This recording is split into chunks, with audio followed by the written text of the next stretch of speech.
بعد فاعوذ باللہ من الشیطان الرجیم بسم اللہ الرحمن الرحیم ان تجتنبوا کبائر ما تنہون عنہ نکفر عنکم سیئاتکم وندخلکم مدخلا کریما ولا تتمنوا ما فضل اللہ به بعضکم علی بعض للرجال نصیب مما اکتسبوا وللنساء نصیب مما اکتسبن واسألوا اللہ من فضلہ ان اللہ کان بکل شیء علیما صدق اللہ العظیم۔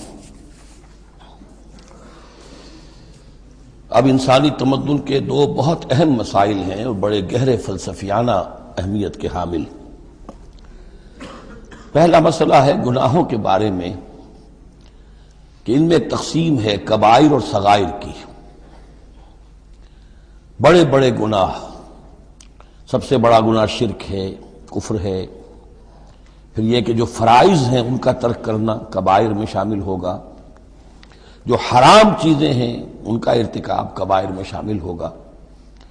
ایک ہے چھوٹی چھوٹی کوتاہیاں جو ہو جاتی ہیں، آداب میں ہو جاتی ہیں، یا اور جو بھی باریک احکام ہیں ان میں کہیں کوتاہی ہو گئی ہے، یا بغیر کسی ارادے کے کہیں کسی کی بات ایسی کہہ بیٹھے ہیں کہ جو غیبت کے حکم میں آ گئی ہے، ارادہ نہیں تھا لیکن بات نکل گئی ہے، وغیرہ وغیرہ۔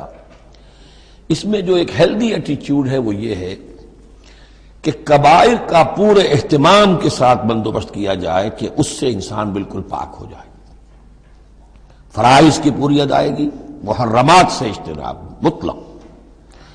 اور یہ چھوٹی چیزیں جو ہیں ان کے بارے میں نہ تو زیادہ ایک دوسرے پر نکیر کی جائے، نہ ایک دوسرے پر گرفت کی جائے، نہ کچھ اس پر بہت زیادہ جو ہے اپنے دل کے اندر بھی دل گرفتگی کی جائے، بلکہ ان کے بارے میں توقع رکھی جائے کہ اللہ تعالیٰ معاف فرما دے گا، استغفار کرے بھی آدمی۔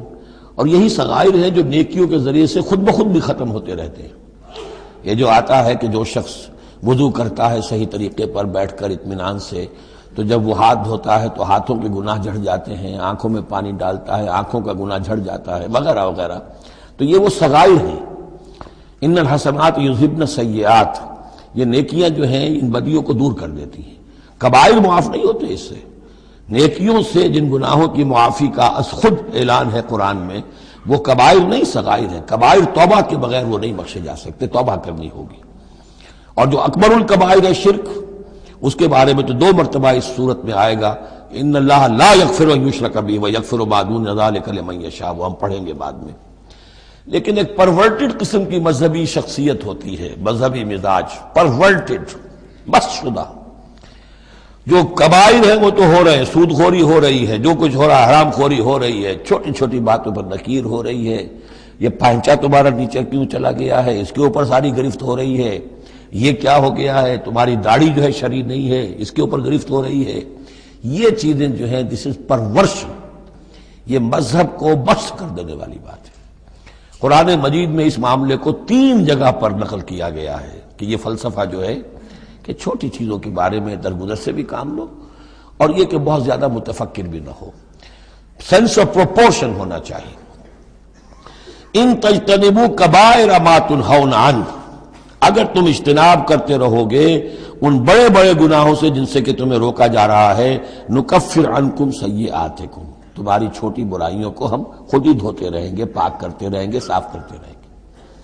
جو بھی نیک کام کرو گے ان کے حوالے سے وہ جو فروغ داشتیں ہیں وہ خود بخود بھی دھلتی رہتی ہیں۔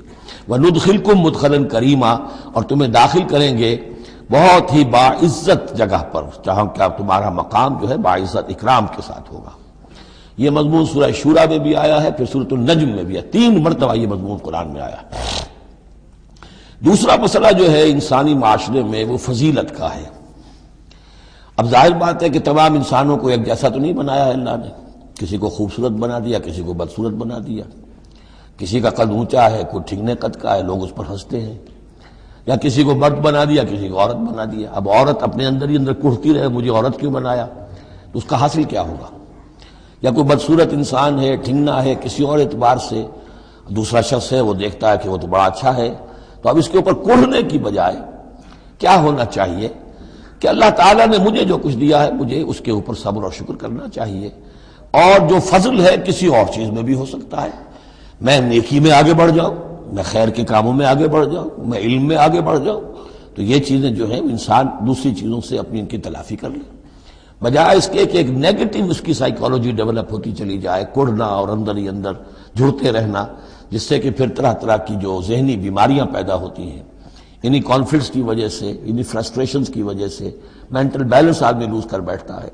تو اس کی بجائے دیکھیے کس قدر عمدہ تعلیم دی جا رہی ہے، وَلَا تَتَمَنَّوْا مَا فَضَّلَ اللَّهُ بِهِ بَعْضَكُمْ عَلَىٰ بَعْضٍ، اور تمنا نہ کیا کرو اس شے کی کہ جس کے ذریعے سے اللہ نے تم میں سے بعض کو بعض پر فضیلت دے دی ہے۔ اب اللہ کی دی ہوئی فضیلت ہے، اس میں آپ تمنا کریں، اور دوسری طرف یہ کہ اس میں حسرت ہو جائے۔ اب اس میں خاص طور پر جو مسئلہ ہے انسانوں میں، جو آج کا سب سے بڑا مسئلہ ہے دنیا میں، جیسا کہ میں نے بتایا ایکسپلائٹ کیا جا رہا ہے، مساوات مرد و زن۔ اب یہ بھی ایک فضیلت ہے، کسی کو اللہ نے مرد بنایا، کسی کو عورت بنایا۔ اب پہلی بات یہ بتائی جا رہی ہے للرجال نصیب مما اکتسبوا، مردوں کے لیے حصہ ہے اس میں سے کہ جو وہ کمائیں گے، وللنساء نصیب مما اکتسبن، اور عورتوں کے لیے حصہ ہے اس میں سے جو وہ کمائیں گی۔ یعنی جہاں تک نیکیوں کا معاملہ ہے، بدیوں کا معاملہ ہے، خیرات کا معاملہ ہے، حسنات کا معاملہ ہے یا سیئات کا معاملہ ہے، اس میں بالکل ایکویلٹی ہے۔ مرد نے نیکی کمائی اس کے لیے، عورت نے نیکی کمائی اس کے لیے، اس میں برابری ہے۔ عورت نیکی میں مرد سے آگے نکل جائے، اتنے مرد ہوں گے کروڑوں کہ جو رشک کریں گے حضرت خدیجہ کی کے مقام پر، کہ جو ان کا نمایاں ہوگا قیامت کے دن، یا حضرت عائشہ یا حضرت فاطمہ کا مقام، تو وہ عورتیں تھیں اور مرد ہوں گے بڑے بڑے، لیکن یہ کہ ان کی خاک کو بھی نہیں پہنچ سکیں گے۔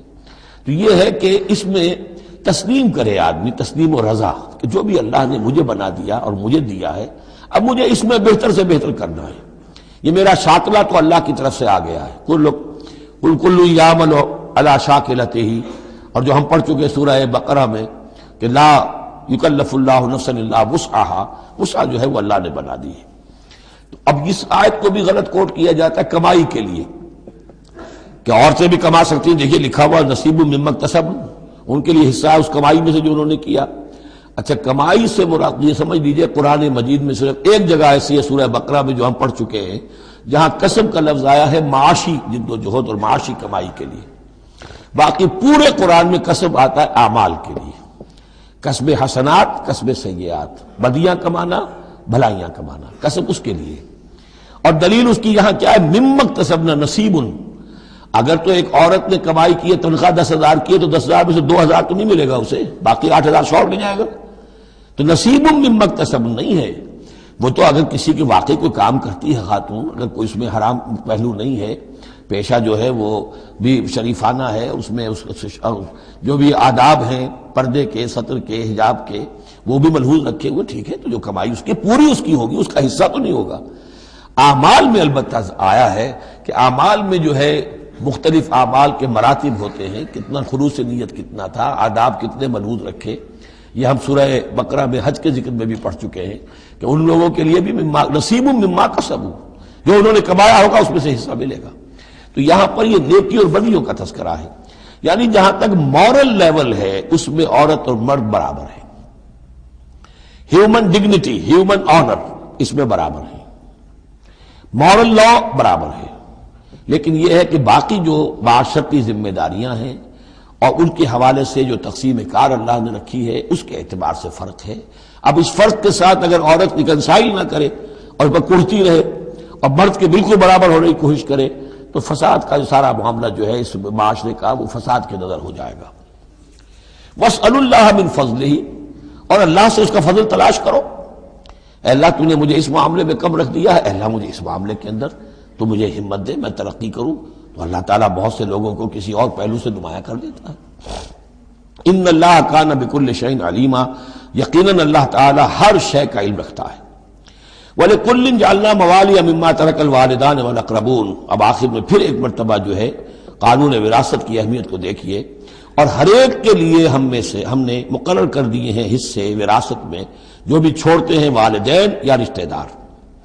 والذین عقدت ایمانکم، ایک نیا مسئلہ یہ پیدا ہو گیا تھا کہ ایک دوستی ہوتی ہے، بھائی چارہ ہوتا ہے، یا مدینے میں حضور نے مسلمانوں کو بھائی بھائی بنا دیا تھا، ایک انصاری ایک مہاجر بھائی، تو کیا ان کا وراثت میں حصہ ہے؟ نہیں، یہ وراثت میں حصہ منہ بولے بھائیوں کا نہیں ہے، منہ بولے بیٹے کی کوئی حیثیت نہیں شریعت میں، منہ بولے بھائی کا کوئی حصہ نہیں ہے۔ ہاں اپنی زندگی میں تم نے والذین عقدت ایمانکم، جن کے ساتھ تمہارا کوئی معاہدہ ہوا ہے، کوئی دوستی ہوئی ہے، فآتوہم نصیبہم، انہیں ان کا حصہ دے دیا کرو، یعنی اپنی زندگی میں ان کے ساتھ جو بھلائی کرنا چاہو، کوئی ہبہ کرنا چاہو اپنی وراثت میں سے بھی، اپنی وراثت میں سے وصیت کرنا چاہو، یہ کر سکتے ہو۔ لیکن جو کہ قانون وراثت میں طے ہو گیا ہے، لا وصیت لوارث، پھر وارث کے لیے کوئی وصیت بھی نہیں، اور وہ یہ کہ بہرحال وراثت میں حقدار کوئی اور نہیں ہوگا سوائے اس کے کہ جس کو اللہ نے مقرر کر دیا ہے۔ ان اللہ کان علی کل شیء شہیدا، یقیناً اللہ تعالی ہر چیز پر گواہ ہے۔ اب آئی ہے وہ آیت، اصل میں کانٹے دار آیت جو ہے، جو عورتوں کی حلق سے بہت مشکل سے اترتی ہے، کانٹا بن کر اٹک جاتی ہے۔ الرجال قوامون علی النساء، یہ تمہید تھی ساری، ایک سورہ بقرہ میں تمہید آ چکی تھی، علیہن لہن مثل الذی علیہن بالمعروف وللرجال علیہن درجہ، یہ کہہ کے بات چھوڑ دی۔ آگے آئے لا تتمنوا ما فضل اللہ بعضهم علی بعض، اور مزید اس کے لیے ذہنی جو ہے تیاری کر دی۔ اب آ رہی ہے وہ چیز جو چبھنے والی چیز ہے۔ الرجال قوامون علی النساء، مرد عورتوں پر حاکم ہے۔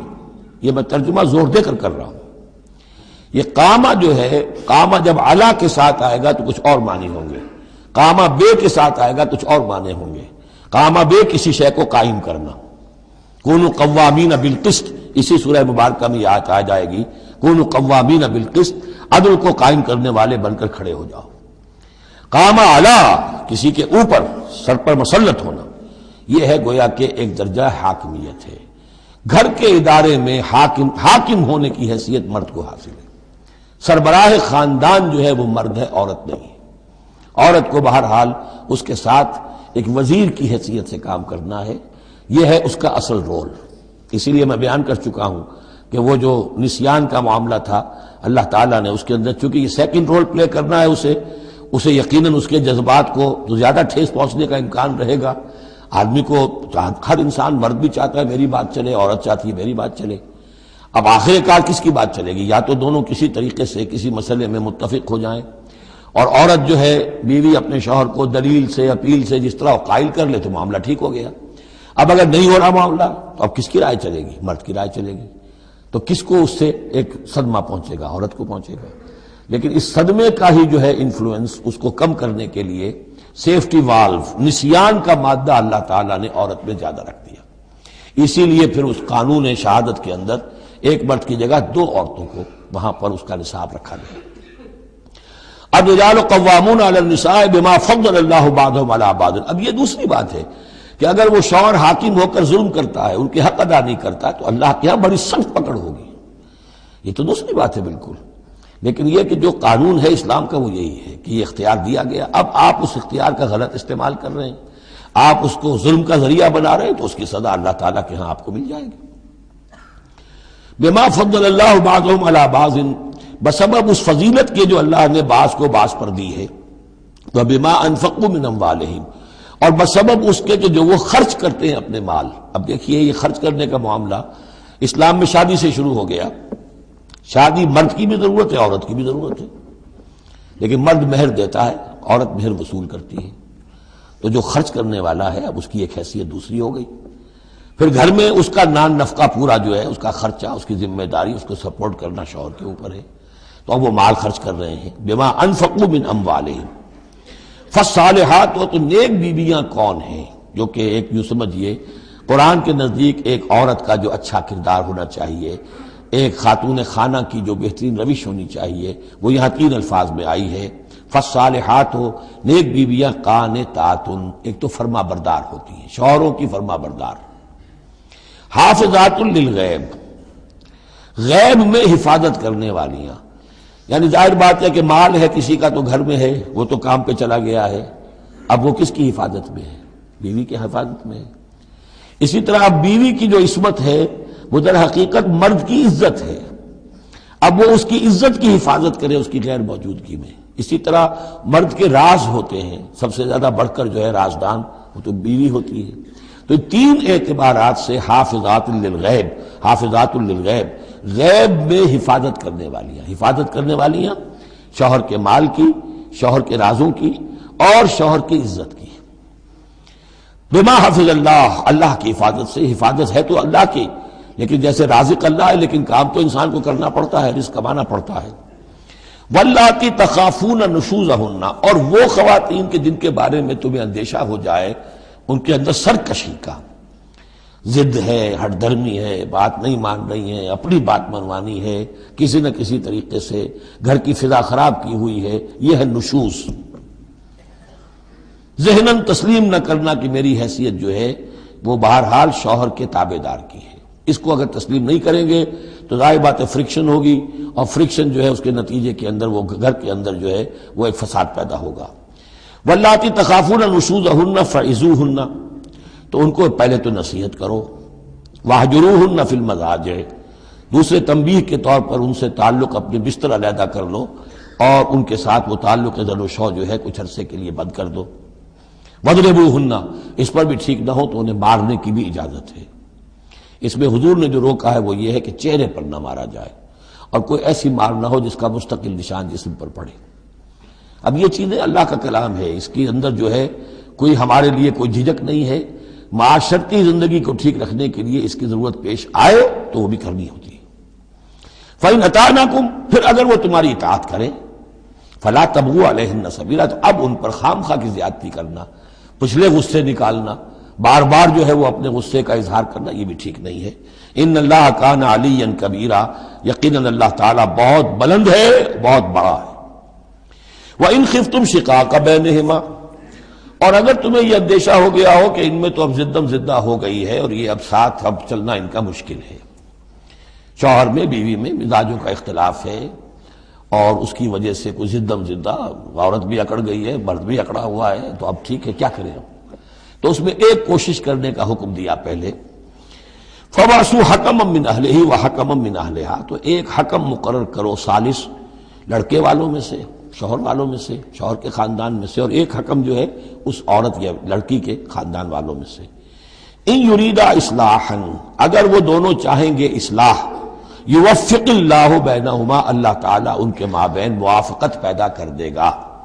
لیکن ان یریدا میں مراد دونوں ہو سکتے ہیں، یعنی ایک تو یہ کہ اگر واقعتاً شوہر اور بیوی جو ہے چاہتے ہیں کہ موافقت ہو جائے، ہوتا ایسا ہے کسی وقت جو ہے وہ نفسیاتی گرہ ایسی بن جاتی ہے کہ وہ بھی چاہتا ہے کہ معاملہ درست ہو جائے اور وہ بھی چاہتی ہے کہ درست ہو جائے، لیکن اب یہ کہ اب اس میں گرہ ایسی پڑ گئی ہے، مقطع میں آ پڑی ہے سکون دسترانہ بات کہ اب اس میں کسی طریقے سے مسئلہ حل نہیں ہو رہا، تو حکمین آ جائیں گے تو وہ بات کو گرہ کھولیں گے، ادھر سے کچھ سنیں گے، ادھر سے سنیں گے، کچھ اس کی وضاحت ہوگی، ادھر کی وضاحت ہوگی تو ہو جائے گا۔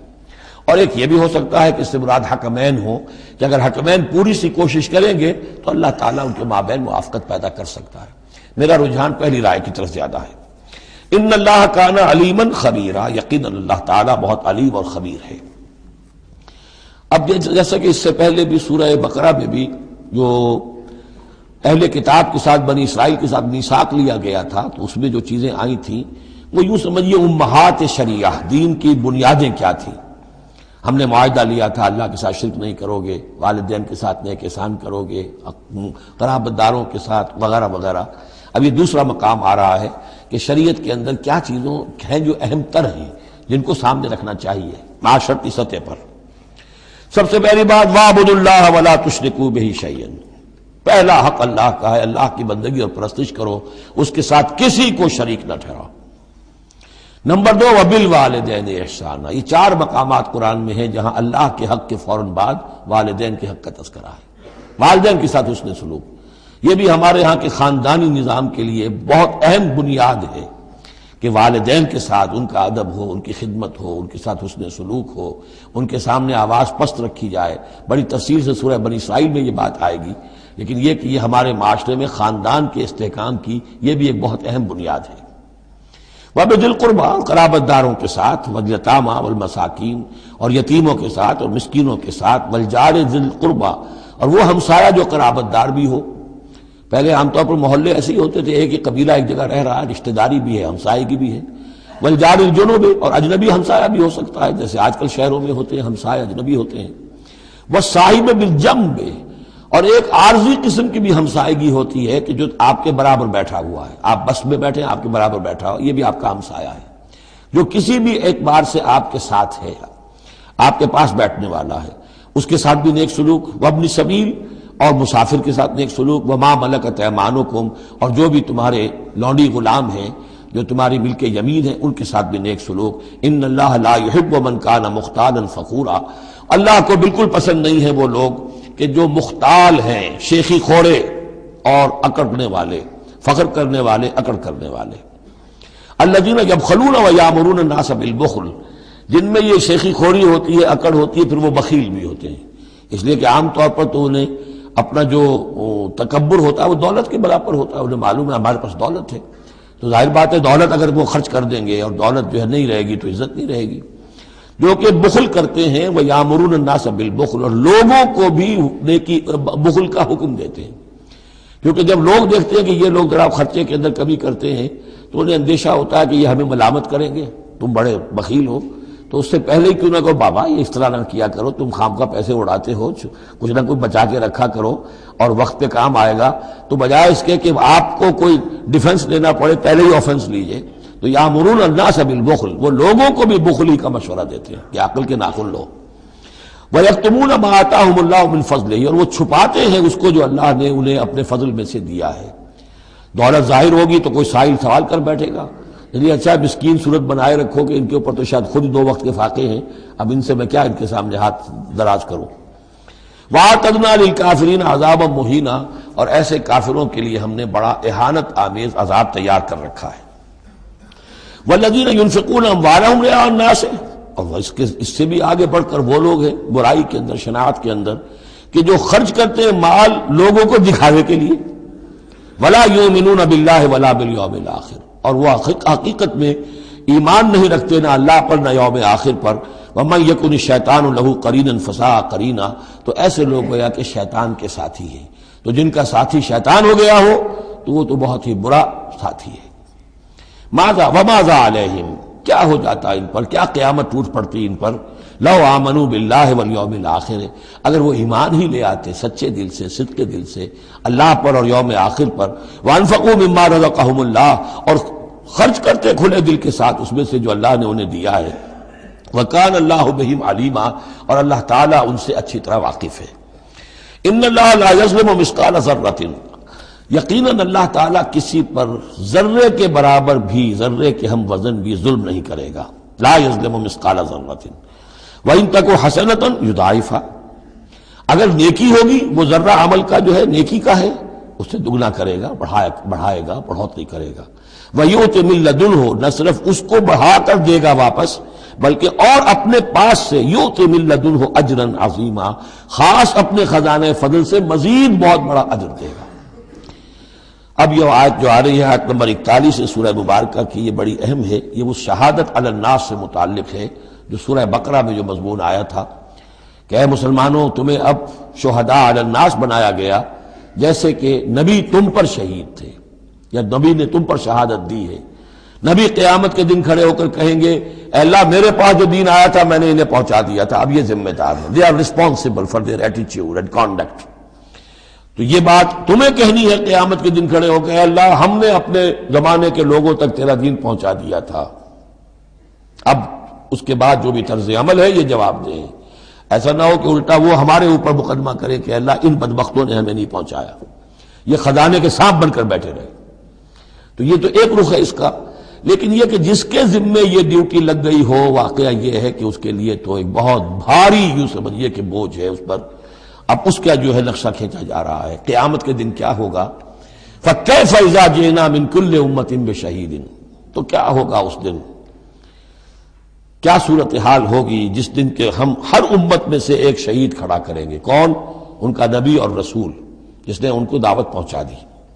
وَجِئْنَا بِكَ عَلَىٰ هَٰؤُلَاءِ شَهِيدًا، اور اے نبی آپ کو ہم لائیں گے ان پر گواہ بنا کر، یعنی آپ کو کھڑے ہو کر کہنا ہوگا، جس کو کہ ہمارے تصور میں کہتے ہیں، ہمارے اصطلاح میں پروزیکیوشن وٹنس۔ عدالت خداوندی کا پروزیکیوشن وٹنس کون ہے؟ نمبر 1 پروزیکیوٹر کون ہے؟ نبی۔ اے اللہ تیرا پیغام جو پہنچا تھا میں نے پہنچا دیا تھا، now they are accountable responsible. تو اس کے کیا معنی ہوئے؟ اپنی ہی قوم کے خلاف گواہی آ گئی نا. الا کا لفظ یہاں بھی نوٹ کر لیجیے، الا ہؤلاء شہیدا. الا ہمیشہ مخالفت کے لیے آتا ہے. ہم توقع میں ہیں کہ ہمیں تو شفاعت ملے گی میٹھی میٹھی، یہاں کڑوا معاملہ ہے. اے اللہ یہ بدبخت ہے جنہیں میں دین دے کر گیا تھا، ان کا کام تھا دین پھیلانا، انہوں نے خود دین کو چھوڑ دیا. تو نبی شفاعت کریں گے یا نبی مقدمہ قائم کریں گے؟ وقال الرسول یا رب ان قوم اتخذوا هذا القرآن مہجورا، اور کہیں گے رسول کہ اللہ میری اس قوم نے قرآن کو ترک کر دیا تھا. اس آیت کے بارے میں ایک واقعہ بھی ہے کہ ایک مرتبہ حضور صلی اللہ علیہ وسلم نے حضرت عبداللہ ابن مسعود سے کہا کہ مجھے قرآن سناؤ. انہوں نے عرض کیا حضور آپ کو سناؤں؟ آپ پر تو نازل ہوا ہے. فرمایا ہاں لیکن مجھے کسی دوسرے سے سن کر کچھ اور حظ حاصل ہوتا ہے، لطف آتا ہے. سورہ نساء انہوں نے پڑھنی شروع کی، شروع سے لے کے پڑھتے جا رہے ہیں. ظاہر بات ہے کہ حضور بھی سن رہے ہیں، باقی اور صحابہ بھی ہوں گے، اور حضرت عبداللہ ابن مسعود کی گردن نیچی ہے، پڑھ رہے ہیں. جب اس آیت پر پہنچے فَكَيْفَ إِذَا جِئْنَا مِن كُلِّ أُمَّةٍ بِشَهِيدٍ وَجِئْنَا بِكَ عَلَىٰ هَٰؤُلَاءِ شَهِيدًا، تو حضور نے فرمایا حسبک حسبک، بس کرو بس کرو. اور عبداللہ ابن مسعود نے سر اٹھا کر دیکھا تو حضور کی آنکھوں سے آنسوؤں کی لڑیاں چل رہی تھیں. اپنی قوم کے خلاف مجھے گواہی دینی ہوگی. وَجِئْنَا بِكَ عَلَىٰ هَٰؤُلَاءِ شَهِيدًا يَوْمَئِذٍ يَوَدُّ الَّذِينَ كَفَرُوا، اس دن یہ چاہیں گے کافر، وَعَصَوُا الرَّسُولَ جنہوں نے کفر کیا تھا اور رسول کی نافرمانی کی تھی، لَوْ تُسَوَّىٰ بِهِمُ الْأَرْضُ، کسی طرح زمین پھٹ جائے، شق ہو جائے، ہم اس میں دفن ہو جائیں اور ہمیں نسیہ منسیہ کر دیا جائے. وَلَا يَكْتُمُونَ اللَّهَ حَدِيثًا، اللہ سے وہ کوئی بات چھپا نہیں سکیں گے. یا ایھا الذین آمنوا لا تقربوا الصلاۃ وانتم سکارا، اہل ایمان نماز کے قریب نہ جاؤ اس حال میں کہ تم نشے کی حالت میں ہو. اب یہ وہ سورہ بقرہ میں جو آیا تھا یسألونک عن الخمر والمیسر، اس کا اگلا قدم آ گیا کہ اس کے اندر جو خباثت ہے، شناعت ہے، جو برائی کا پہلو ہے، اس کو ایک مرتبہ اور اجاگر کیا. یا ایھا الذین آمنوا لا تقربوا الصلاۃ وانتم سکارا حتی تعلموا، جب تک کہ نشہ اتر نہ جائے اور تمہیں معلوم ہو کہ تم کیا کہہ رہے ہو. اس واقعات بھی بیان ہوتے ہیں کہ ایسا ہوا کہ نشے میں نماز پڑھائی کسی نے، اس لیے کہ شراب ابھی حرام مطلق تو ہوئی نہیں تھی، تو اس میں قل یا ایھا الکافرون لا اعبد ما تعبدون، اس کی بجائے اعبد ما تعبدون، میں بھی بندگی کرتا ہوں اسی کی جس کی تم کرتے ہو، تو کفر ہو گیا. تو اس پر خاص طور پر یہ آیت نازل ہوئی. حتی تعلموا ما تقولون، جب تک کہ تم سمجھ نہ رہے ہو شعور کے ساتھ کہ تم کیا کہہ رہے ہو. اب اس میں ایک اشارہ ادھر بھی ہو گیا، بے سمجھے نماز پڑھنا بھی ایسا ہی ہوا پھر. یعنی یہ کہ جو روکا جا رہا، ایک تو مدہوشی کی وجہ سے سمجھ میں نہیں آ رہا اور غلط سلط پڑھ رہے ہیں، اور ایک سمجھتے ہی نہیں. قرآن کہہ رہا ہے حتی تعلموا ما تقولون، تمہیں معلوم ہونا چاہیے کیا کہہ رہے ہو تم. اب جنہیں قرآن مجید کے معنی نہیں آتے، نماز کے معنی نہیں آتے، انہیں کیا پتہ ہے کیا کہہ رہے ہیں. ولا جنبا الا عابری سبیل حتی تغتسلوا، اسی طریقے اگر تم حالت جنابت میں ہو، اگر اپنی بیویوں سے تم نے وہ تعلق قائم کیا ہو، مباشرت کی ہو، یا یہ کہ اور کسی اور طرح کی اسی وہ احتلام وغیرہ کی شکل ہو گئی ہو، تب بھی تم نماز کے قریب نہ جاؤ حتی تغتسلوا، جب تک کہ غسل نہ کر لو. الا عابری سبیل، اس کے بارے میں بہت سے قول ہیں، لیکن یہ رائے یہ جو آگے بات بیان ہو رہی ہے اس میں آ جائے گا کہ ہاں سفر کی حالت میں اس غسل کی پابندی پر جو ہے وہ نرمی کی گئی ہے اور اس میں تیمم کی اجازت دی گئی ہے. وَإِن كُنتُم مَرْضَىٰ، اور اگر تم ہو بیمار، أَوْ عَلَىٰ سَفَرٍ، آدمی مریض ہے، نہانے میں اندیشہ ہے، بخار بہت تیز ہے یا کچھ اور ہے معاملہ ہے، أَوْ عَلَىٰ سَفَرٍ، یہ سفر میں ہے، أَوْ جَاءَ أَحَدٌ مِّنكُم مِّنَ الْغَائِطِ، یا یہ کہ تم میں سے کوئی جو ہے قضاء حاجت کے بعد آیا ہے، أَوْ لَامَسْتُمُ النِّسَاءَ، یا تم نے عورتوں کے ساتھ مباشرت کی ہے، فَلَمْ تَجِدُوا مَاءً، اور تم پانی نہ پاؤ. یعنی یہ تمام صورتیں کہ جس میں غسل واجب ہے یا یہ کہ وضو واجب ہے، تو ان دو صورتوں میں سے اگر بیماری راستے میں حائل ہے، سفر میں ہونے کی وجہ سے پانی نہیں ہے، یا کوئی اور وجہ ایسی ہے کہ پانی ہے دستیاب نہیں ہے، فَتَيَمَّمُوا صَعِيدًا طَيِّبًا، تو تیمم کر لیا کرو. لیکن تیمم کا جیسا کہ ہم پہلے پڑھ چکے ہیں، میں نے بتایا تھا کہ قصد کرنا تیمم. فَتَيَمَّمُوا صَعِيدًا طَيِّبًا، پاک مٹی کا اس کا قصد کرو. فَامْسَحُوا بِوُجُوهِكُمْ وَأَيْدِيكُمْ، اور پھر اپنے چہروں کو اور اپنے ہاتھوں کو اس سے مسح کر لو، بل لو. ان اللہ کان عفوا غفورا، یقیناً اللہ تعالی عفو ہے، بہت معاف کرنے والا۔ یہی لفظ ہے جو حضرت عائشہ سے جو مروی ہے دعا لیلۃ القدر کی، اللہم انک عفو تحب العفو فاعف عنی، اے اللہ تو عفو ہے، تو ہے ہی معاف فرمانے والا۔ ان اللہ کان عفوا غفورا، اللہ معاف فرمانے والا بخشنے والا ہے۔ اب یہاں تک تو یہ سلسلہ آپ نے دیکھ لیا، 43 آیات ہیں کہ جن میں وہی انداز ہے سورہ بقرہ کے، شریعت کے احکام مختلف گوشوں میں مختلف پہلوؤں سے، عبادات کے ضمن میں تیمم آ گیا، اسی طریقے سے وراثت کا قانون آ گیا، اور جو جنسی انارکی ہے معاشرے میں نہ پیدا ہونے پائے، ڈسپلن ہو، ضبط نفس ہو، ایک ستھرا معاشرہ ہو، اچھا ایک خاندانی نظام ہو، اس کے لیے کیا احکام ہیں وغیرہ وغیرہ۔ اب یہاں تھوڑا سا خطاب آ رہا ہے بہت مختصر اہل کتاب کے بارے میں۔ الم تر الی الذین اوتوا نصیبا من الکتاب، کیا تم نے دیکھا نہیں ان لوگوں کی جانب جنہیں حساب کتاب میں سے ایک حصہ دیا گیا تھا۔ والکتاب ایک حقیقت ہے جس میں سے ایک حصہ آیا تھا جس کا نام تورات تھا، اسی میں سے ایک حصہ اور آیا وہ انجیل ہے، اور پھر وہ کتاب ہر اعتبار سے قابل ہو کر نازل ہوئی قرآن کی شکل میں۔ یشترون الضلالۃ ویریدون ان تضلوا السبیل، وہ گمراہی خریدتے ہیں اور چاہتے ہیں کہ تم بھی گمراہ ہو جاؤ۔ یہ جیسے مشرکین مکہ کیا کرتے تھے کہ لوگ قرآن نہ سنیں تو کوئی گانے والی کوئی لے آیا تھا کہیں سے، تاکہ لوگ جو ہے اس کے گانے سننے کے اندر ہی لگے رہیں اور حضور کی بات سنے کوئی نہ۔ اسی طریقے سے یہ مدینے کے اندر بھی اس قسم کے معاملات جو ہیں، یہ یہودی جو ہیں اس قسم کے، جو ہمارے ہاں یہ میچز ہو رہے ہیں اور معلوم ہوتا ہے کہ ٹی وی پر گویا کہ دنیا کی اہم ترین شے جو ہے وہ کرکٹ ہے اور ٹینس ہے اور وہ وہاں کی جو اور گیمز ہیں، اور پاگل ہوئی ہے دنیا اس کے اوپر، پاگل۔ اور شیطان کو چاہیے کیا؟ حقائق کی طرف نگاہ ہی نہ ہو، زندگی کس لیے ہے، جینا کاہے کے لیے ہے، موت ہے تو اس کے بعد کیا ہونا ہے، سوچنے کی ضرورت ہی نہ ہو۔ یا حیوان کیا کما رہا ہے یا کھا رہا ہے، اور یا پھر یہ اس طرح کے لہو و لعب کے اندر زندگی گزار رہا ہے۔ اللہ اللہ اور خیر صلی اللہ۔ تو جو خریدتے ہیں گمراہی، اس کے لیے بڑے بڑے نظام ہیں، بڑے بڑے ان لوگوں کے لیے جو ہیں انعامات ہوتے ہیں، آدمی کے ہوش ٹھکانے آ جاتے ہیں کہ ان پلیئرز کو کیا کیا کچھ ملتا ہے۔ وَيُرِيدُونَ أَن تَضِلُّوا السَّبِيلَ، وہ یہ چاہتے ہیں کہ تمہیں سیدھے راستے سے، راہ حق سے منحرف کر دیں۔ وَاللَّهُ أَعْلَمُ بِأَعْدَائِكُمْ، اللہ تمہارے دشمنوں سے خوب واقف ہے۔ وَكَفَى بِاللَّهِ وَلِيًّا، اور وہ کافی ہے تمہارے ولی اور پشت پناہ ہونے کی حیثیت سے، لیکن ظاہر بات ہے کہ تم اس کا کہنا مانو گے تب نا۔ وَكَفَى بِاللَّهِ نَصِيرًا، اور مددگار ہونے کے اعتبار سے بھی وہ کافی ہے۔ مِنَ الَّذِينَ هَادُوا يُحَرِّفُونَ الْكَلِمَ عَن مَّوَاضِعِهِ، ان یہودیوں میں سے ہی وہ لوگ ہیں کہ جو کلام کو اس کے اصل مقام سے پھیرتے ہیں۔ وَيَقُولُونَ سَمِعْنَا وَعَصَيْنَا، یہ ہم پڑھ چکے ہیں، کہتے ہیں ہم نے سنا اور ہم نے نہیں مانا۔ بظاہر یہ کہ سمعنا وَأَطَعْنَا کہہ رہے ہیں، حقیقت میں سمعنا وَعَصَيْنَا۔ وَاسْمَعْ غَيْرَ مُسْمَعٍ، اور وہ حضور سے یہ بھی کہتے تھے گستاخ ذرا سنیے، نہ سنا جائے، نہ سنے، یہ چپکے سے کہہ دیا کہ ہمیں کو آپ کو سنانا بھی مطلوب نہیں ہے خاص۔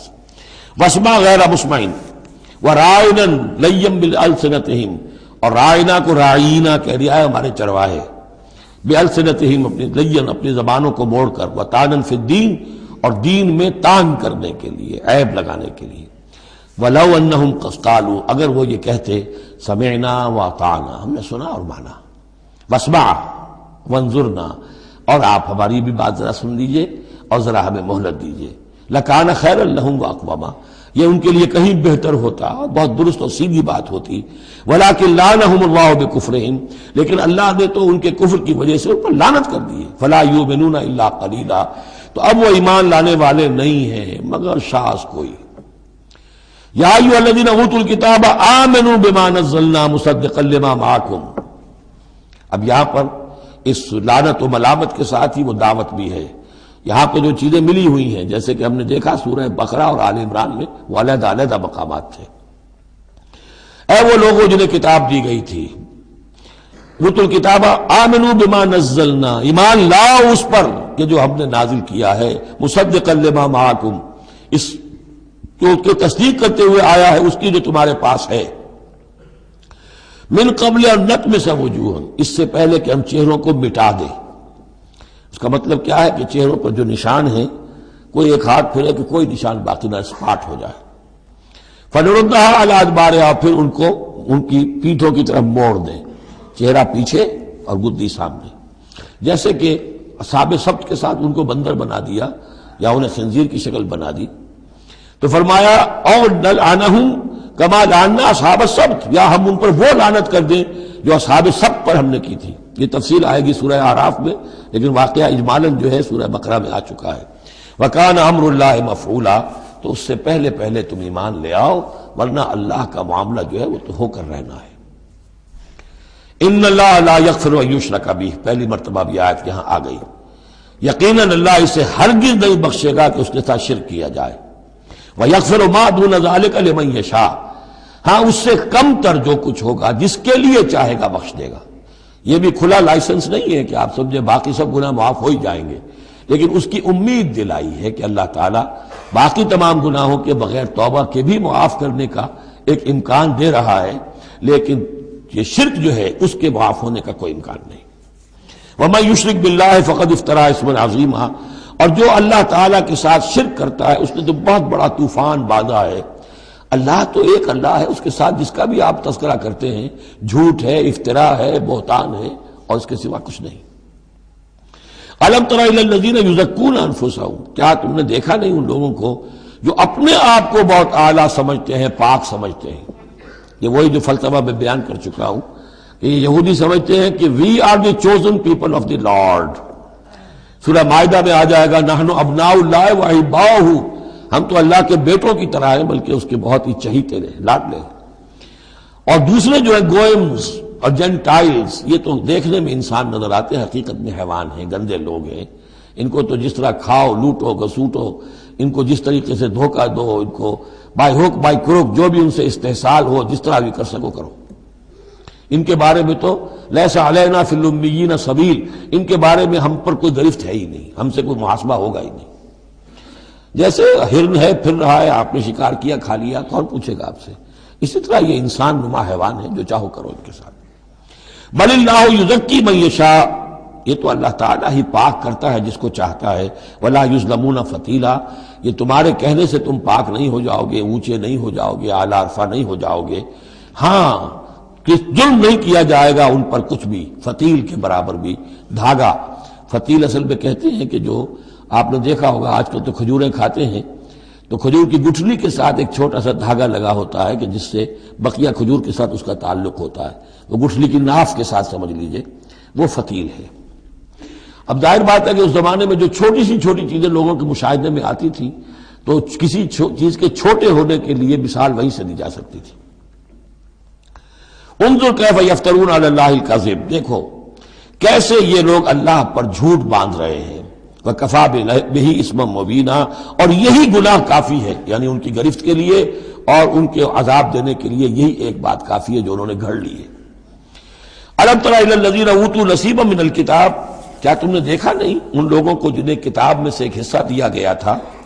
یؤمنون بالجبت والطاغوت ویقولون للذین کفروا ہؤلاء اہدی من الذین آمنوا سبیلا، وہ ایمان لاتے ہیں بتوں پر اور شیطان پر، طاغوت پر، اور کہتے ہیں ان لوگوں کے سے کہ جنہوں نے کفر کیا یعنی مشرکین، ہؤلاء اہدی من الذین آمنوا، ان اہل ایمان سے تو یہ زیادہ ہدایت پر ہے. اہدی سبیلا، یہ لوگ زیادہ راستے پر برحق ہیں. یہ ہوتا ہے زدم زدہ میں. اب ظاہر بات ہے انہیں معلوم تھا کہ محمد اور ان کے ساتھی صلی اللہ علیہ وسلم ورضی اللہ عنہم وہ کن کن چیزوں میں ان سے مشابہ تھے. توحید ہے، ایمان بالآخرہ ہے، موسیٰ کے ماننے والے ہیں، تورات کے ماننے والے. لیکن جب زدم زدہ آتی ہے تو کہتے ہیں یہ مشرک بھی بہتر ہے ان مسلمانوں سے، تو ان کا دین بہتر ہے. یہ تو گویا کہ بالکل ہی کسی حیثیت ان کی ہے ہی نہیں. اور اس میں ظاہر بات ہے کچھ کہہ بیٹھتے ہوں گے ہاں جی آخر آپ کے بتوں میں بھی کچھ نہ کچھ تو ہے نا، لیکن یہ کہ یہ مسلمانوں کے پاس تو کچھ بھی نہیں، یہ تو سرے سے خالی. یؤمنون بالجبت والطاغوت ویقولون للذین کفروا ہؤلاء اہدی من الذین آمنوا سبیلا اولئک الذین لعنہم اللہ، یہ وہ لوگ ہیں جن پر اللہ نے لعنت فرما دی. ومن یلعن اللہ فلن تجد له نصیرا، اور جس کو اللہ ہی نے لعنت کر دی ہو اب تم اس کے لیے کوئی مددگار نہیں پاؤ گے.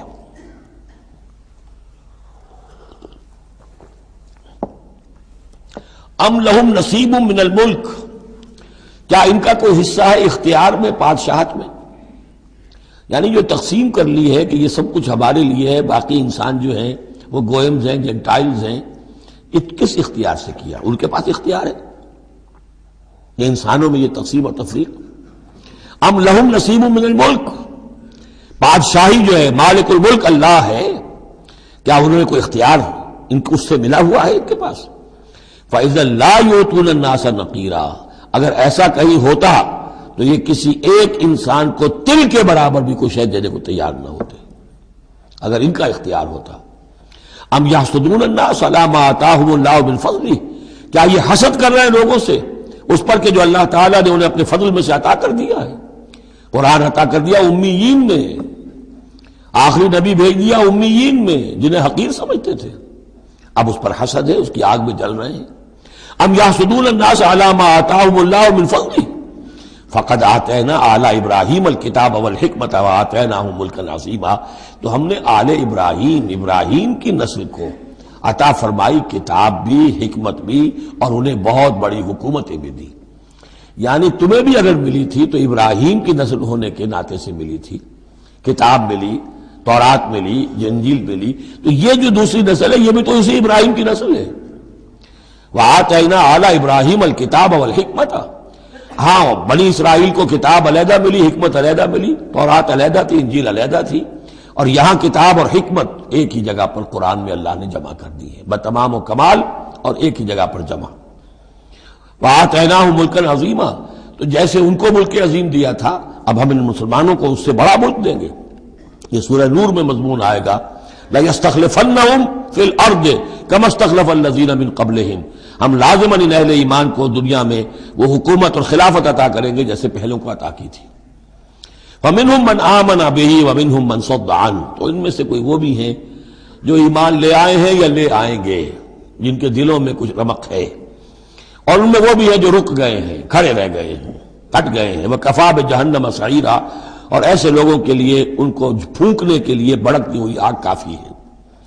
ان الذین کفروا بآیاتنا سوف نصلیہم نارا، یقیناً وہ لوگ جو ہماری آیات کا کفر کریں گے ایک وقت آئے گا کہ ہم نصلیہم نارا، انہیں آگ میں جھونک دیں گے۔ کلما نضجت جلودہم بدلناہم جلودا غیرہا، جب بھی اور جیسے بھی ان کی کھالیں، جلدیں جھلس جائیں گی، جل جائیں گی، ہم انہیں نئی کھالیں دے دیں گے، نئی جلدیں دے دیں گے، لیذوقوا العذاب، تاکہ وہ عذاب کا مزہ چکھتے رہیں۔ اب یہ بھی ایک بہت بڑی میڈیکل حقیقت ہے کہ جو اصل حس ہے پین کی وہ کھال ہی میں ہے، اندر جو ہے چاہے وہ ہمارے مسلز ہیں ان کے اندر جلن ان کی ہوگی لیکن احساس نہیں ہوگا اس کا۔ اصل جو ہے احساس جلن کا، چٹکی ہے، کوئی اور تکلیف ہے، کانٹا چبھا ہے، اور یہ ساری چیزیں جو بھی ہیں اس کا سارا احساس جو ہے سینسیٹیو جو ہے وہ سکن ہے۔ تو سکن چونکہ ان کے لیے تکلیف کا موجب ہو رہی ہے، سکن جل گئی، اب انہیں نئی سکن دی جائے گی۔ بدلناہم جلودا غیرہا، اس کے سوا اور کھال دے دی جائے گی تاکہ وہ سوزش مسلسل رہے، وہ جلن کا احساس برقرار رہے، اس میں کمی نہ ہو۔ لیذوقوا العذاب، تاکہ وہ عذاب کا مزہ چکھتے رہیں۔ ان اللہ کان عزیزا حکیما، یقیناً اللہ تعالیٰ زبردست ہے، کمال حکمت والا۔ والذین آمنوا وعملوا الصالحات، وہی سائملٹینیس کنٹراسٹ، جب جہنمیوں کا تذکرہ ہوا ہے تو اہل جنت کا تذکرہ بھی ہے، اور وہ لوگ جو ایمان لائے اور جنہوں نے نیک عمل کیے، سندخلہم جنات تجری من تحتہا الانہار، ان قریب انہیں ہم داخل کریں گے ان باغات میں جن کے دامن میں ندیاں بہتی ہوں گی، خالدین فیہا ابدا، اور وہ رہیں گے ان میں ہمیشہ ہمیش، لہم فیہا ازواج مطہرۃ، ان کے لیے اس میں ہوں گی بڑی پاک باز بیویاں، وندخلہم، اور ہم انہیں داخل کریں گے ظلا ذلیلا، ایسی ٹھنڈی چھاؤں، گہری چھاؤں کے اندر ہم انہیں داخل کریں گے۔ ذل اور ذلیل، بہت ہی ٹھنڈی چھاؤں۔ یہاں اب وہ ختم ہوا حصہ کہ جو اہل کتاب کی طرف روح سخن اور خطاب تھا، اب پھر مسلمانوں سے۔ ان اللہ یامرکم ان تؤدوا الامانات الی اہلہا، اور یہ دو تین آیتیں نہایت اہم ہیں قرآن مجید کی۔ سارا اسلام کا سیاسی، قانونی، دستوری نظام اس میں ہے۔ ان اللہ یامرکم ان تؤدوا الامانات الی اہلہا، پہلی بات تو یہ اللہ تمہیں حکم دیتا ہے کہ امانات سپرد کرو اس کے اہل لوگوں کو۔ وَإِذَا حَكَمْتُمْ بَيْنَ النَّاسِ أَن تَحْكُمُوا بِالْعَدْلِ، اور جب لوگوں کے درمیان فیصلہ کرو تو عدل سے فیصلہ کرو۔ پہلی بات یہ ہے کہ جو بھی آپ سیاسی نظام بناتے ہیں، انتظام کرتے ہیں، اس میں منصب ہوتے ہیں، منصبوں کی پھر ذمہ داریاں ہوتی ہیں تو اختیارات بھی ہوتی ہیں، اس کو دیکھ کر دینا چاہیے کہ کون اہل ہے۔ یہ کہ برادری کی وجہ سے، رشتہ داری کی وجہ سے، کسی کی دولت کی وجہ سے، کسی کے دھونس کی وجہ سے اگر آپ نے کیا تو خیانت کی ہے، پھر یہ امانت ہے۔ اس امانت کا استعمال صحیح ہونا چاہیے۔ عام معنی میں بھی امانت، جو بھی امانت کسی نے رکھوائی ہے اسے واپس لوٹانی ہے، لیکن یہاں یہ وہ معاشرتی زندگی اور جو بھی ایک اجتماعی زندگی کے جو اہم اصولوں کی حیثیت سے بات آ رہی ہے کہ ان تؤدوا الامانات الی اہلھا، جو بھی اہل ہیں اس کی استطاعت اور اہلیت رکھنے والے۔ نمبر 2 جوڈیشری، وَإِذَا حَكَمْتُمْ بَيْنَ النَّاسِ أَن تَحْكُمُوا بِالْعَدْلِ۔ پہلی چیز ہے سیاسی نظام، کس کو امیر بناؤ، امیر المومنین بناؤ، کس کے لیے تم ہیڈ آف دی اسٹیٹ بناؤ، کیا کرو، وہ تو جو بھی نظام ہوگا پہلے تو یہ کہ وہ اہلیت کی بنیاد پر ہو۔ نمبر 2 جوڈیشری جو ہے وہ مضبوط ہو۔ اذا حکمتم بین الناس ان تحکموا بالعدل، جب لوگوں کے مابین تم فیصلے کرو تو عدل کے ساتھ کرو۔ ان اللہ نعم ما یعظکم بہ، یقیناً اللہ تعالیٰ یہ بہت ہی اچھی نصیحتیں ہیں جو تمہیں کر رہا ہے۔ ان اللہ کان سمیعا بصیرا، یقیناً اللہ تعالیٰ سب کچھ سننے والا، دیکھنے والا ہے۔ اب تیسری ہے لیجسلیچر۔ آپ کو معلوم ہے یہ 3 پلرز ہیں ماڈرن سٹیٹ کے، چوتھا کہہ دیتے ہیں کہ پریس بھی چوتھا پلر ہے، یہ کہنے کی باتیں ہیں، اصل میں تو 3 ہی ہیں، لیجسلیچر، جوڈیشری اور انتظامیہ، ایگزیکٹو۔ ایگزیکٹو کی پہلی آیت آ گئی، جسے اختیار دینا ہے دیکھ لو کہ اہل ہے کہ نہیں، عدلیہ، اور اب تیسری بات لیجسلیچر۔ لیجسلیچر کے اصول کیا ہوں گے؟ یا ایھا الذین آمنوا اطیعوا اللہ واطیعوا الرسول، اے اہل ایمان اطاعت کرو اللہ کی اور اطاعت کرو رسول کی، یعنی کوئی قانون اللہ اور اس کے رسول کی منشا کے خلاف نہیں بنایا جا سکتا۔ یہ ہمارے دستور میں بھی لکھا ہوا ہے، no legislation can be done repugnant to the قرآن اینڈ دی سنہ، لیکن یہ تو جو میں آج کل کہہ رہا ہوں کہ یہ منافقت کا پلندہ ہے کہ اس کی کوئی ضمانت نہیں، اس کی ایگزیکیوشن کی، امپلیمنٹیشن کی کوئی اسکیم موجود نہیں، لکھا ہوا ہے اوپر۔ اطیعوا اللہ واطیعوا الرسول، اللہ کے احکام اور رسول کے احکام، یہ 2 مستقل سورسز آف لا ہیں، مستقل سورسز آف لا۔ منکرین سنت کی یہاں نفی ہوتی ہے۔ وَأُولِي الْأَمْرِ مِنْكُمْ، اور اپنے میں سے اولو الامر کی بھی اطاعت کرو۔ لیکن یہاں جو عجیب بات ہے وہ یہ ہے کہ 3 کی اطاعت آئی، اللہ کی، رسول کی، اولی الامر کی، 2 کے لیے اطیعوا، تیسرے کے لیے نہیں ہے۔ یا تو یہ بھی ہو سکتا تھا کہ اطیعوا ایک مرتبہ آ جاتا اور تینوں کو کور کر جاتا، یا ایھا الذین آمنوا اطیعوا اللہ والرسول واولی الامر منکم، تینوں برابر ہو جاتے، یا اطیعوا تیسری مرتبہ بھی آتا، یا ایھا الذین آمنوا اطیعوا اللہ واطیعوا الرسول واطیعوا اولی الامر منکم، نہیں، 2 کے ساتھ ہے، تیسرے کے ساتھ نہیں۔ اولو الامر جو ہو ایک شرط واضح ہو گئی، تم میں سے ہونے چاہیے، مسلمان ہو۔ غیر مسلم کی حکومت کو ذہن ریکنسائل کرنا اللہ سے بغاوت ہے، ریکنسائل کرنا۔ اولی الامر منکم، مسلمان تو ہونا کم سے کم۔ البتہ یہ کہ ان کی اطاعت مستقل نہیں، دائم نہیں، انکنڈیشنل نہیں۔ اللہ کی اطاعت مطلق، absolute, unconditional, without any limits. رسول کی اطاعت absolute, unconditional, without any limit. لیکن اولی الامر کی اطاعت ہوگی اللہ اور اس کے رسول کی اطاعت کے تابع۔ جو حکم لائے اسے بتانا ہوگا میں کتاب و سنت سے کیسے اس کا استنباط کر رہا ہوں، اسے ثابت کرنا ہوگا کہ یہ کتاب و سنت کے خلاف نہیں ہے، کم سے کم یہ ثابت کرنا ہوگا۔ یہ ہے فرق، اسی پر لیجسلیشن ہو سکتی ہے جدید، جتنی بھی مشینری ہے لیجسلیٹو، وہ کانگریس ہو، وہ پارلیمنٹ ہو، مجلس ملی ہو، قانون سازی کرو۔ ہاں ریپگننٹ ٹو دی قرآن اینڈ سنہ نہیں ہو سکتی، بات ختم ہو۔ فَإِن تَنَازَعْتُمْ فِي شَيْءٍ، پھر اگر تمہارا کسی معاملے میں جھگڑا ہو جائے، اولو الامر کہتا ہے میں تو اسے اسلام کے تقاضا صحیح سمجھتا ہوں، آپ سمجھتے ہیں نہیں تم غلط کہہ رہے ہو، کہاں جائیں اب؟ فَرُدُّوهُ إِلَى اللَّهِ وَالرَّسُولِ، لوٹا دو اسے اللہ اور رسول کی طرف۔ یعنی اب یہ کہ جو بھی اپنی بات ثابت کرنا چاہتا ہے اسے اللہ اور اس کے رسول سے دلیل لانی پڑے گی، میری پسند، میرا خیال، میرا نظریہ نہیں، اللہ اور اس کے رسول کے۔ اور اس میں یہ بات ماننی پڑے گی کہ ابھی یہاں ایک خلا ہے، وہ خلا یہ ہے کہ یہ فیصلہ کون کرے گا کہ اس کی رائے صحیح ہے یا اس کی رائے صحیح ہے۔ یہ ہے اصل میں آج کی ریاست میں آ کر وہ خلا پر ہو چکا ہے، یہ جوڈیشری کا کام ہے۔ لیکن جب کہ ابھی اسلامی ریاست قائم ہوئی ہے عرب میں حضور کے زمانے میں، ابھی یہ انسٹیٹیوشنز جو ہیں شروع میں پوری طریقے سے آئیڈینٹیفائڈ اور علیحدہ انسٹیٹیوشنز تھے ہی نہیں کہ یہ لیجسلیچر ہے، یہ جوڈیشری ہے، یہ ایگزیکٹو ہے۔ حضرت ابوبکر کے زمانے میں تو کوئی یعنی قاضی تھے ہی نہیں، حضرت عمر نے پہلے شعبہ قضا شروع کیا ہے، تو رفتہ انسٹیٹیوشن ڈیولپ ہوئے ہیں۔ لیکن اصول یہ ہے کہ دو کی اطاعت تو ہے قطعی اور لازمی، انکنڈیشنل ایبسولوٹ، تیسری اطاعت اس کے تابع ہوگی۔ فیصلہ کون کرے گا؟ جدید دور میں اس کا جو انسٹیٹیوشن ہے وہ عدلیہ ہے، وہاں ہر شخص جائے، اپنی دلیل دے، علماء جائیں، عوامی جائیں، جو چاہیں جائیں، سب وہ جو جا کر دلائل دیں، لیکن وہاں سے فیصلہ ہو جائے گا کہ واقعتاً یہ ریپگننٹ ہے یا نہیں۔ فَإِن تَنَازَعْتُمْ فِي شَيْءٍ فَرُدُّوهُ إِلَى اللَّهِ وَالرَّسُولِ إِن كُنتُمْ تُؤْمِنُونَ بِاللَّهِ وَالْيَوْمِ الْآخِرِ، یہ طرز عمل تمہیں اختیار کرنا چاہیے اگر تم واقعتاً اللہ پر اور یوم آخر پر ایمان رکھتے ہو۔ ذَلِكَ خَيْرٌ وَأَحْسَنُ تَأْوِيلًا، یقیناً یہ بہت ہی بہتر بھی ہے اور نتائج کے اعتبار سے بھی بہت ہی مفید ہے۔ أَلَمْ تَرَ إِلَى الَّذِينَ، پھر منافقین کا مسئلہ شروع ہو رہا ہے، اور جیسا کہ میں نے عرض کیا تھا یہ سب سے بڑا حصہ اس سورہ مبارکہ میں منافقین کا ہے۔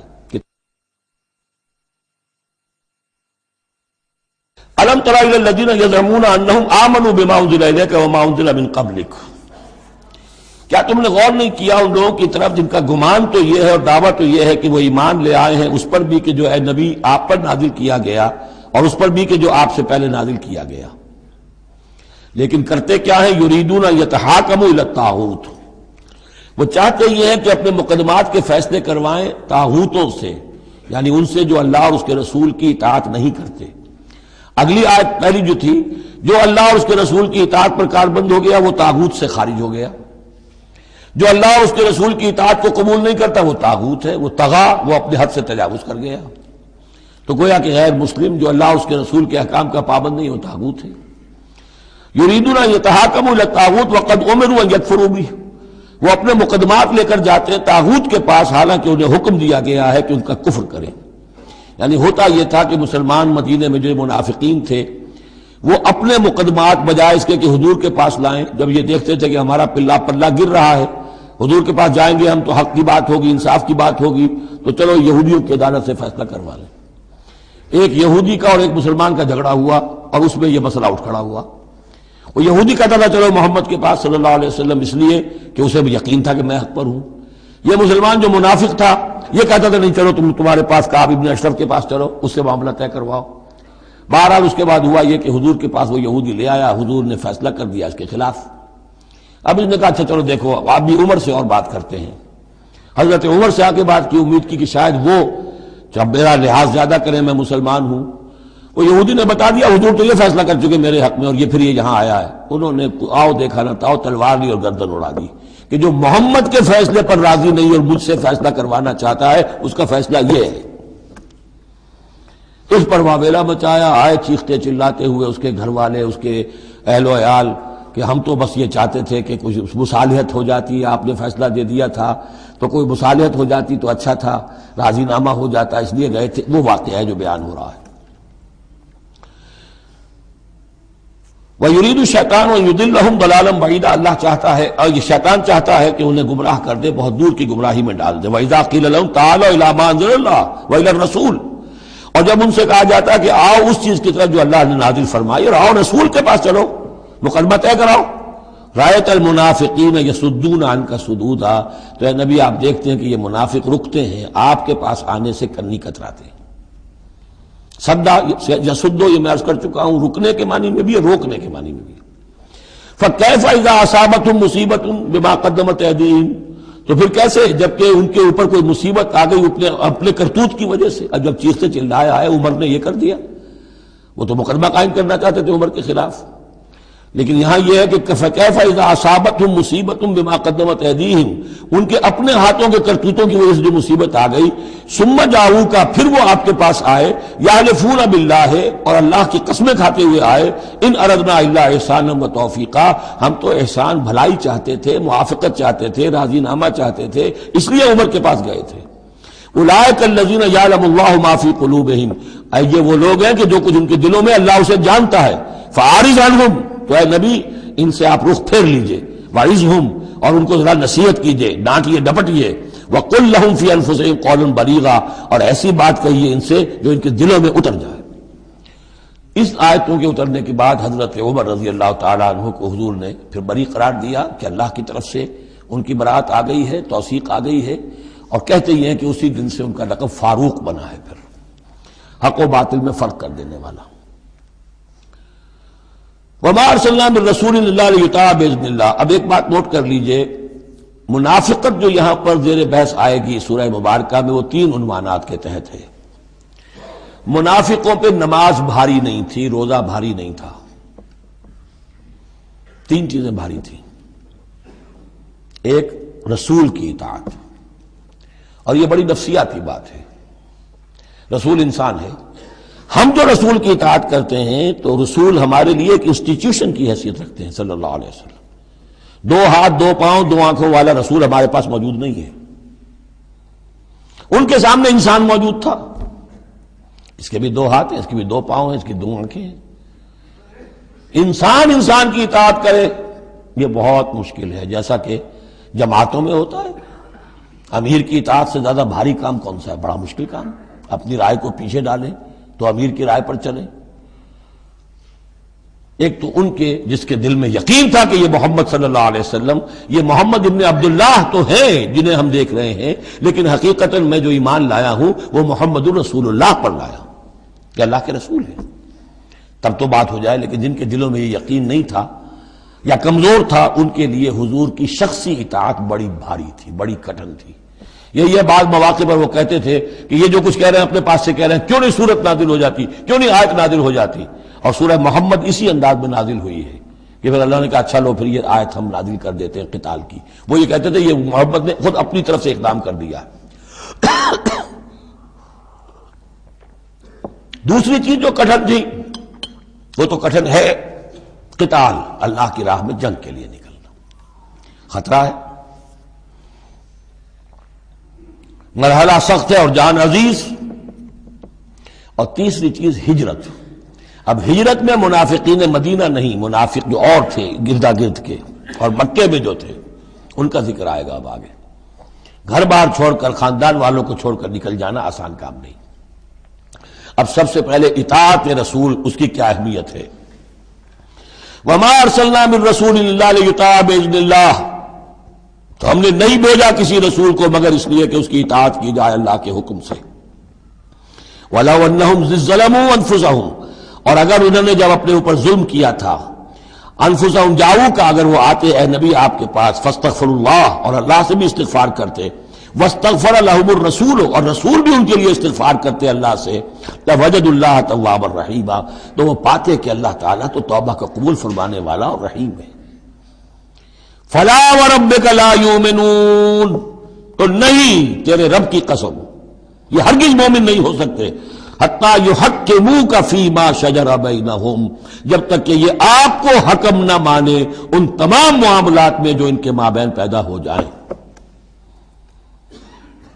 کوئی چوائس نہیں ہے، جو بھی جھگڑا ہے، جو اختلاف ہے، جو بھی مسئلہ ہے، اس میں آپ کو حکم اگر نہیں مانتے تو تیرے رب کی قسم یہ مومن نہیں ہے۔ یہ انداز دیکھیے، اس کا جلال دیکھیے۔ فلا وربک لا یؤمنون حتی یحکموک فیما شجر بینہم ثم لا یجدوا فی انفسہم حرجا مما قضیت، اور پھر یہ کہ جو فیصلہ آپ کر دیں اس پر اپنے دل میں تنگی محسوس نہ کریں۔ اگر قبول بھی کر لیا لیکن کدورت کے ساتھ کیا، دل میں تنگی کے ساتھ کیا، تب بھی مومن نہیں ہے۔ وَيُسَلِّمُوا تَسْلِيمًا، اور سر تسلیم خم کریں جیسے کہ سر تسلیم خم کرنے کا حق ہے۔ بارک اللہ لی و لکم فی القرآن العظیم ونفعنی وإیاکم بالآیات والذکر الحکیم۔